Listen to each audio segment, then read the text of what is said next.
O Senhor vai acendendo luzes quando vamos precisando delas.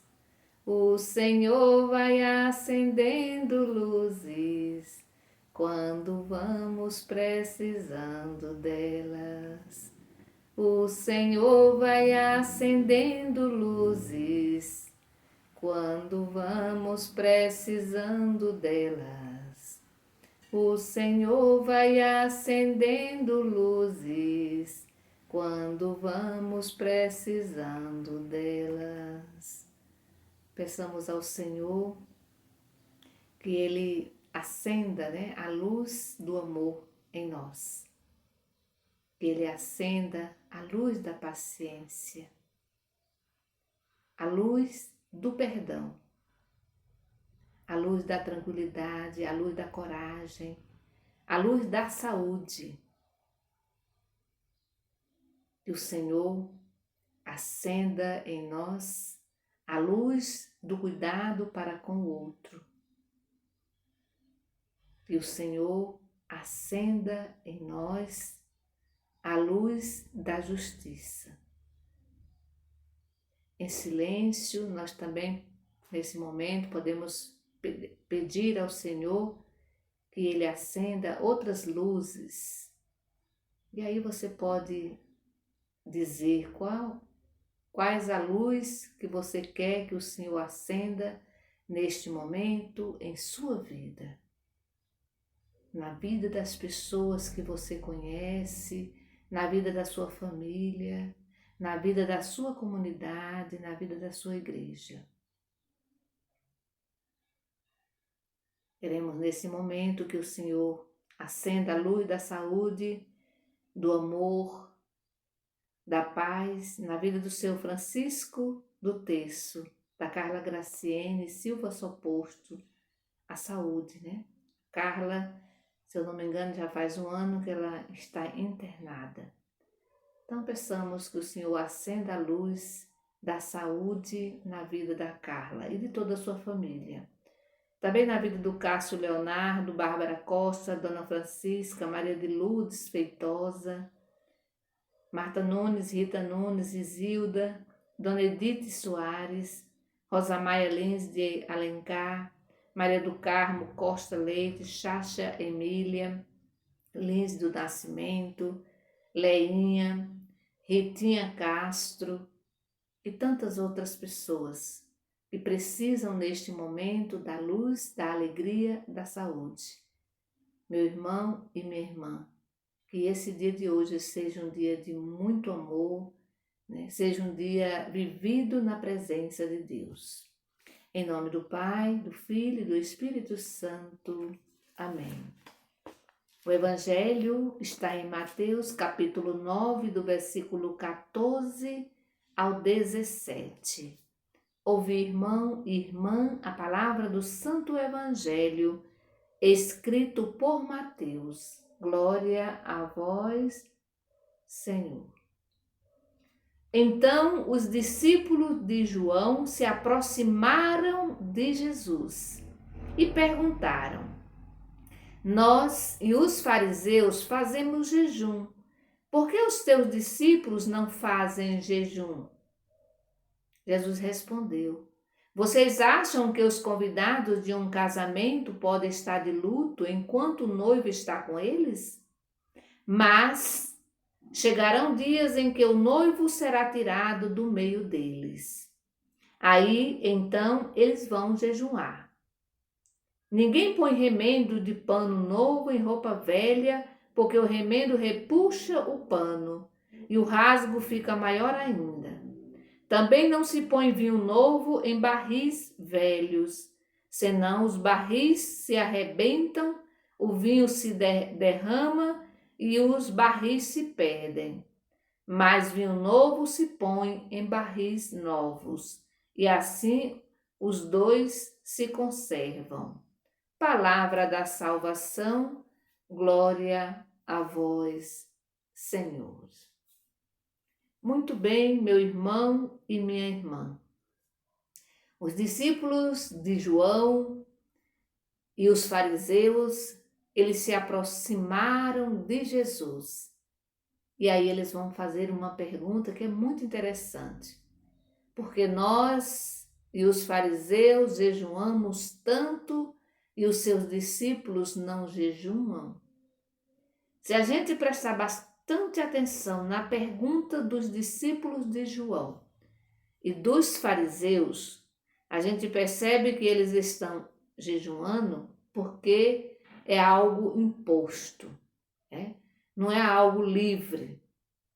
Por quê? Por que nós jejuamos tanto e os seus discípulos são livres, estão aí festejando, alegres, felizes, enquanto isso nós estamos aqui jejuando, passando fome? Certamente, pelo jeito da pergunta, eles não estavam nem um pouco satisfeitos.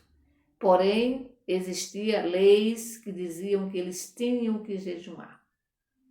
Né? Aí a gente percebe que não é algo assim de livre e espontânea vontade. A gente percebe que tem algo ali forçado, que eles estão fazendo por causa da tradição, por causa das leis. Não algo assim livre. Por isso eles vão perguntar, porque se eles estivessem fazendo livremente, ninguém nem ia saber, né? O próprio Mateus, em um outro momento do Evangelho, diz que quando você jejuar, você não deve sair aí com a cara feia, mas deve tomar banho, colocar perfume, né? E sair sorrindo, para que ninguém saiba que você está jejuando. Basta Deus saber, porque Deus sabe tudo, né?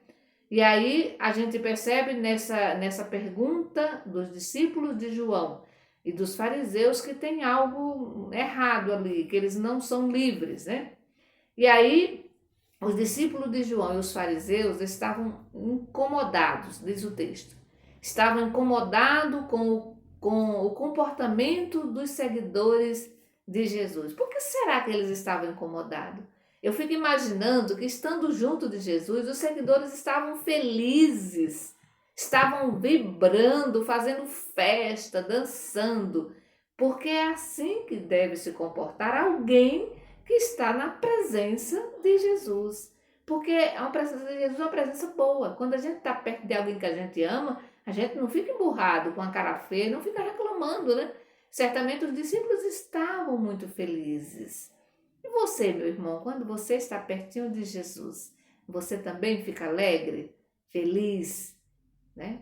Ao ponto das pessoas olharem e ficarem incomodados com a sua felicidade, porque você está realmente junto de Jesus. Isso com muita sinceridade, né, gente? Porque às vezes eu posso falar que eu estou com Jesus, mas eu falo da boca para fora. Mas, no entanto, as minhas atitudes dizem, né, outra coisa, né? Ou as minhas atitudes é de tristeza, é de falta de educação com as pessoas, é de resmungar, reclamar, fofocar e assim por diante. Então, alguém que reclama muito, que fofoca, que é mal educado, não pode estar com Jesus, não pode estar próximo de Jesus, né? E aqui é interessante que Jesus era tido, né? A gente viu no outro evangelho que Jesus era tido como aquele homem beberrão, comilão, aquele que sentava à mesa, nós vimos no evangelho de ontem, sentava à mesa com os pecadores, com os cobradores de impostos, que se ficava perto das mulheres, dos doentes, dos leprosos e assim por diante. Então Jesus já tinha uma má fama mesmo, né? É interessante observar, gente, que o jejum era um costume muito antigo, né? Presente nas diversas religiões da época, né? Então o jejum era algo muito comum. E Jesus não desaprova, viu? Jesus, ele não desaprova, até porque ele também fez jejum, quando ele ficou 40 dias no deserto, ele fez jejum. Então Jesus não desaprova o jejum, mas ele sugere um entendimento melhor. É isso que Jesus sugere. Ou seja, quando e como eu devo fazer jejum? Como e quando eu devo fazer jejum? Por acaso, aí depois ele vai dizer, né? Por acaso os amigos do noivo podem estar de luto enquanto o noivo está com ele? Né? Aí depois Jesus vai completar, dias virão, né? Dias virão em que o noivo será tirado deles. Aí então, aí sim, todos poderão fazer jejum. Mas enquanto o noivo está presente, é festa. Enquanto o noivo está com os amigos, ou seja, durante a festa, ninguém precisa jejuar, porque é festa. E ninguém vai num casamento para chegar lá e ficar com, né, triste, não comer, não querer comer o bolo. Ninguém vai numa festa de aniversário, de casamento ou de outra coisa. Geralmente a gente vai para se divertir, não é isso? Para ficar feliz. E ali não é o momento para se fazer jejum. Não é, né? Então, enquanto o noivo está com os amigos, ou seja, durante a festa, ninguém precisa jejuar. Não é possível assumir atitudes penitenciais durante os momentos de festa. A gente faz festa nos momentos penitenciais. Se a gente olha o calendário da nossa igreja, quando é que a gente jejua? No período da quaresma. Páscoa não cabe jejum, porque é festa, é a ressurreição de Jesus. Então, os discípulos de João, juntamente com os fariseus, eles estão centrados na penitência, né? E por isso eles não descobrem de jeito nenhum a presença de Jesus no meio deles. Eles não descobrem, porque eles estão centrados na prática, numa prática antiga, velha, né? Eles não se abrem, a mentalidade deles não se abre para o novo. Aqui Jesus vai falar do remendo, né? Ninguém põe um remendo, né, novo num remendo, num pano velho. Ninguém coloca vinhos novos em barris velhos, porque vai estourar e assim por diante. Então, a mentalidade deles, dos discípulos de João e dos fariseus, era algo muito antigo, que ainda estava ainda naquele vivendo, aquela questão da penitência, né? E aí, por isso, eles não vão descobrir que Jesus está no meio deles e que a festa já havia começado. A festa já havia começado. Os discípulos de Jesus, os seguidores de Jesus, aproveitam dessa presença de Jesus, aproveitam dessa festa. Por quê? E aí o próprio Jesus vai dizer, porque vai chegar um dia em que o noivo será tirado. Aí sim, todos podem jejuar. Jesus certamente está falando aqui da sua morte. Vai chegar um dia em que ele vai ser torturado, sacrificado, ele vai ser morto. Aí todos podem jejuar. Mas graças a Deus não demora muito, porque logo ele ressuscita, né, dos mortos. Então, meu irmão e minha irmã, a gente precisa também abrir a nossa mente. Não podemos ficar com aquela mentalidade antiga, velha, arcaica, que não traz mais nada, né? E aí a gente se fecha, inclusive para a novidade. Jesus era novidade. Jesus é novidade. Jesus é criativo, né? É presença de festa. A presença de Jesus é uma presença alegre. E às vezes, gente, às vezes corremos o grande risco de ficarmos com a nossa mentalidade tão fechada que parece mais que nós estamos de luto do que na presença de Jesus, na presença do noivo, na festa da unidade, na festa de casamento, no aniversário. Meu irmão e minha irmã, que a gente possa nesse dia continuar refletindo e meditando este Evangelho. Em nome do Pai, do Filho e do Espírito Santo. Amém.